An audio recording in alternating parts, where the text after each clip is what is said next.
Man, what's good, y'all? It's your boy Gswoozie, and I'm back with another banger. You know what I'm saying? And today we finna be reacting to how dating apps and AI changed love forever and why dating now feels hopeless. Now, this is an interesting video I wanted to get into. Um, but yeah, let's see. I mean, I agree. I feel like dating apps and AI changed love forever. I do because back in the 90s, love was way different. Back in the 80s, 70s. But yeah, let's get straight into it. Dating is supposed to be a fun time, meeting new people and learning about them and yourself. But it very often does not feel that way nowadays. And many people have been wondering if the apps we use to help us in this arena of romance might actually be ruining everything. The It point is of ruining dating everything. It is to is. keep on dating and then never stop. It's like burning fossil fuels or seeing a therapist. No No, there are bullshit. The some internet aspects of ruined it. dating that are just miserable now. And many of those problems do seem to stem from how we use technology to connect. But in reality, the problem is a lot more complex than it first appears. So, what's actually gone wrong with dating? Are the internet and apps really to blame? Let's take a closer look at the whole problem to figure out what's really going on here. Plus, unpack some silver linings that actually give us some hope about the future. Dating has always been a point of stress in many people's lives. Whether you were having to worry if you'd be able to find someone to marry so that you could afford to live since you couldn't have a job or an inheritance back in the day, I'm Yeah, 27 years old. I've no money and no prospects. I'm already a burden to my parents. that's or just crazy. looking for someone you could see yourself settling down with for the I'm not rest gonna of lie, your that's crazy. lives. Trying to find the right person for you has long been an affair filled with pressure and anxiety. In our modern era, this pressure comes from multiple angles.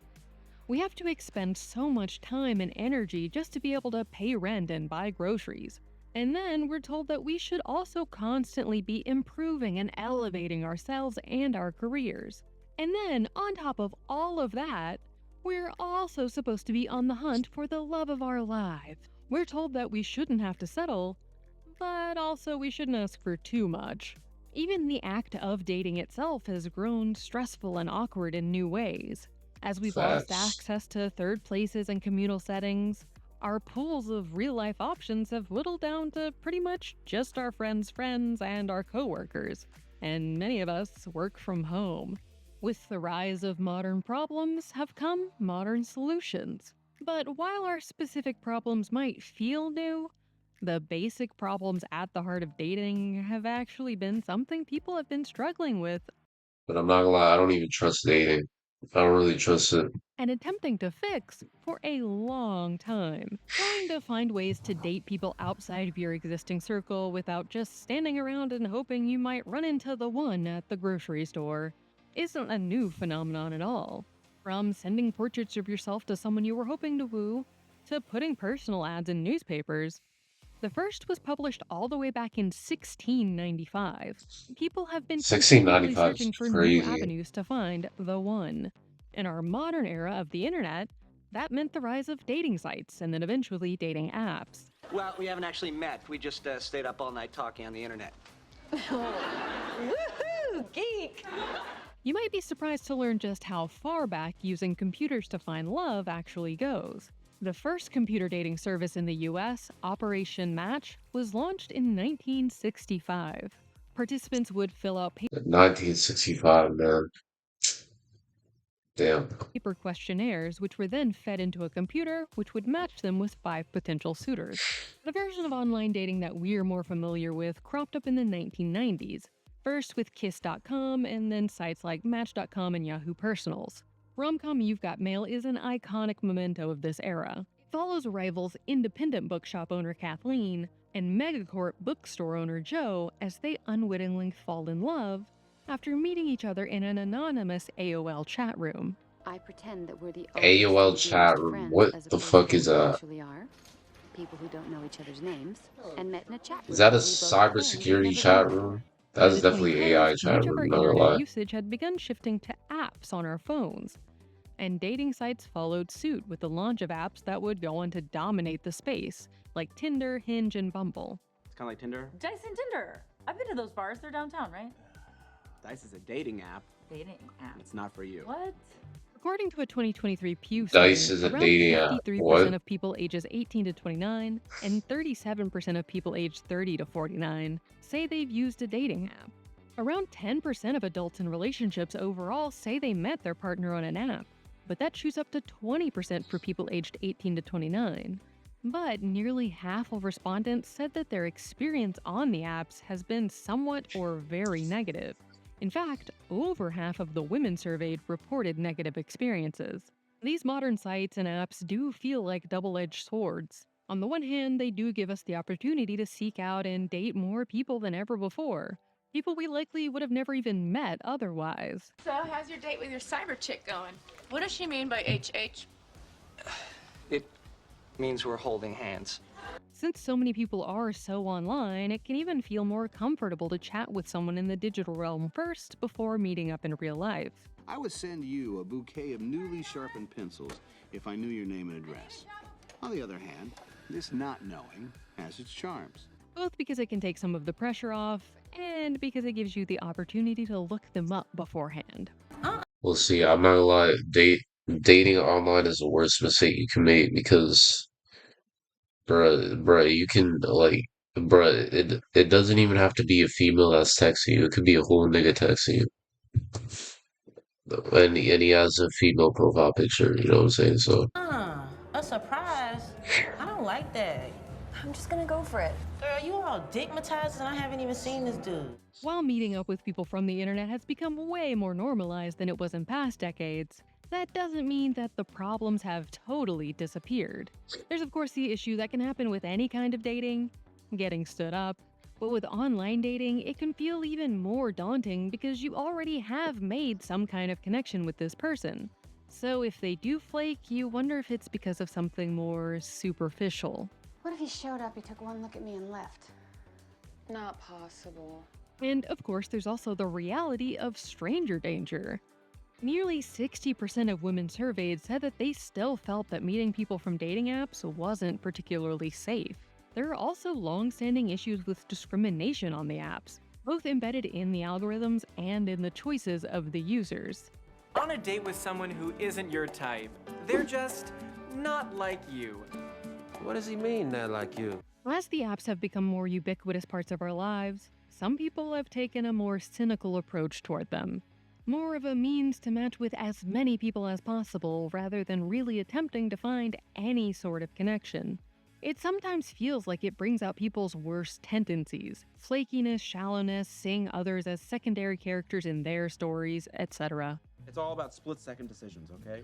You see a picture, you swipe down for yes, you swipe up for no. So fast. Instinct, that's what it's about. Now, with the growth of AI technology, some have begun seeking to essentially totally remove themselves from their own dating search. Some people use bots to chat with potential partners and set up dates with ones that meet certain parameters, tricking the other person into thinking they might be a match even though they've never actually interacted at all.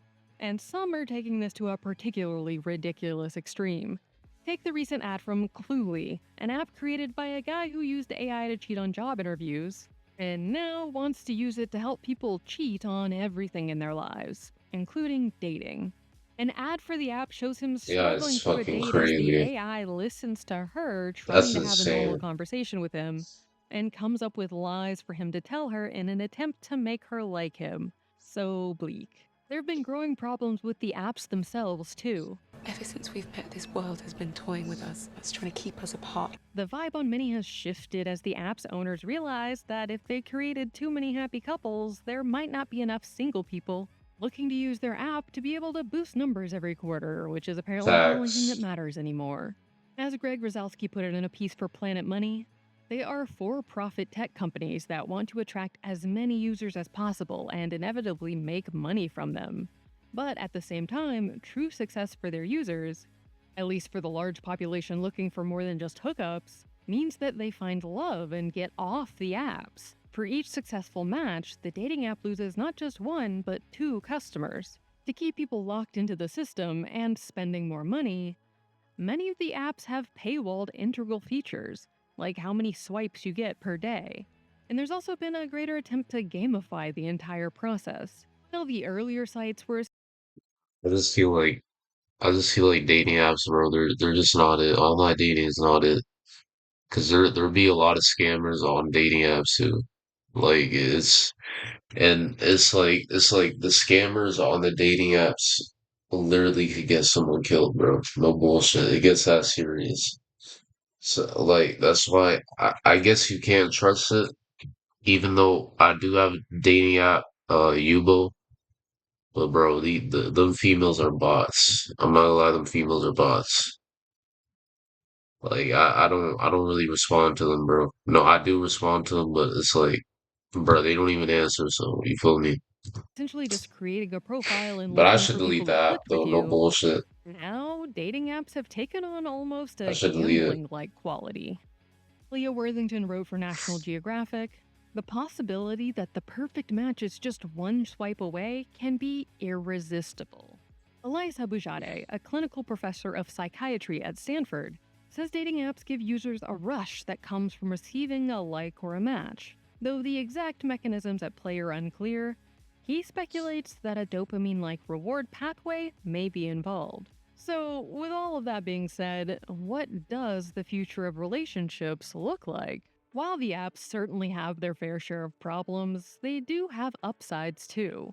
People can find their person or persons who might live far away. In previous eras, they likely never would have had the opportunity to meet at all. But the internet allows people to find each other across the world. They also provide a vector for opening up to others that might feel more comfortable for some than opening up to a stranger in person. But I'm not gonna lie, I don't believe it. I'm not gonna cap. I don't believe that shit. Cause females, bro, they don't even get on the phone with you anymore. They don't. It's like all they do is just text, and that's it. And then they go about their day.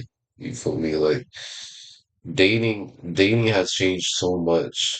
And back, like dating has changed so much.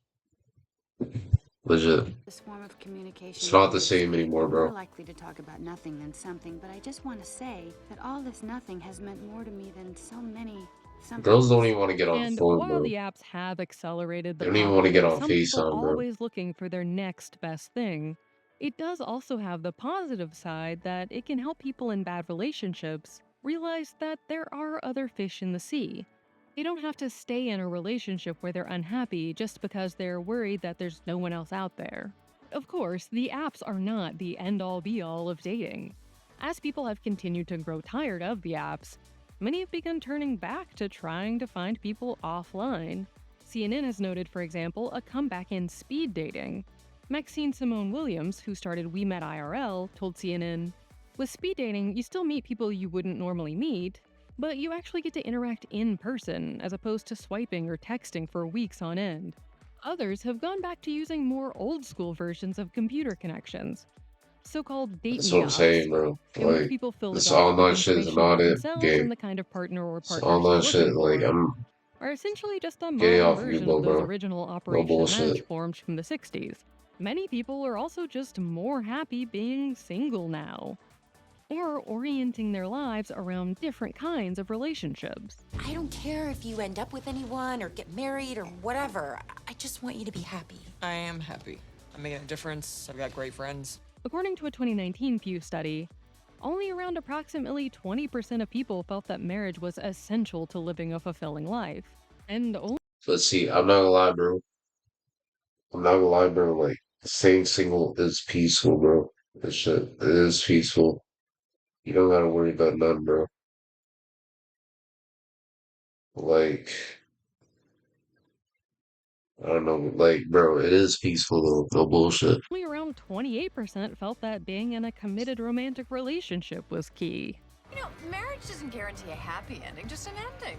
While for a long time it was a trope that single women were always absolutely destined for misery, in reality, that's far from the case. Romantic love is not an ending. Not for me or for anyone else here. It's just a part of your story. A 2024 study by researchers at the University of Toronto found that single women on average report higher levels of satisfaction with relationship status, life satisfaction, sexual satisfaction, and lower desire for a partner. People have come to value their friendships and community bonds more, and thus often feel less compelled to hunt for a romantic partnership above all else. According to a 2020 study, the move to a lower degree of relationship desire had a significant effect on the relative importance of friends. Furthermore, both higher levels of the relative importance of friends and social satisfaction are negatively correlated with the relationship desire. These results clarify previous studies and point to the fact that singles with low relationship desire are more social and derive greater support from their friends. This is still gonna be the most beautiful, real, cool, and hot, meaningful, important relationship of my life. In 2019, a story about 7 friends in China who decided to eschew the hunt for the one altogether and instead focus on each other went viral. The women bought and renovated a house in which to retire together, where they'd be able to happily grow old together. It struck a chord with a lot of people, especially other women, because it hits on what we really crave: a sense of community, people that are actually there for you, and a place where you feel safe. As people continue to search for deeper relationships of all kinds, and rents continue to soar, this is becoming an increasingly interesting option to many. In the end, there's no perfect solution to dating, because dating involves people and people are messy and imperfect. The apps have come to feel like they represent a lot of the worst parts of dating, however. Thankfully, they're just tools for us to use, or not use, as we see fit. Instead But of dating fighting with is a them and trying choice, to though, beat bro. No them, bullshit. Dating we is a can instead choice. start focusing more on, building actual relationships. I don't want whoever the People sister say next single, door man. is, okay? There's people that I Maybe know that are Hey, single. that's That the are tape. single for Click here life. to watch the video we think you'll love, or here to check out a whole playlist of awesome. But like, I'm not gonna lie, bro. Like my aunt is single, man. Like I have an aunt that's single, and she's been single for the rest of her life. Like, and she's still single to this day. Like, it's really a choice. Dating is really a choice. So I'm not really surprised, but I am surprised of how dating changed. Because back in the 90s, 80s, bro, it wasn't like this. Like, online dating really changed, bro. The wave of it. But 90s, 80s, dating wasn't like this shit.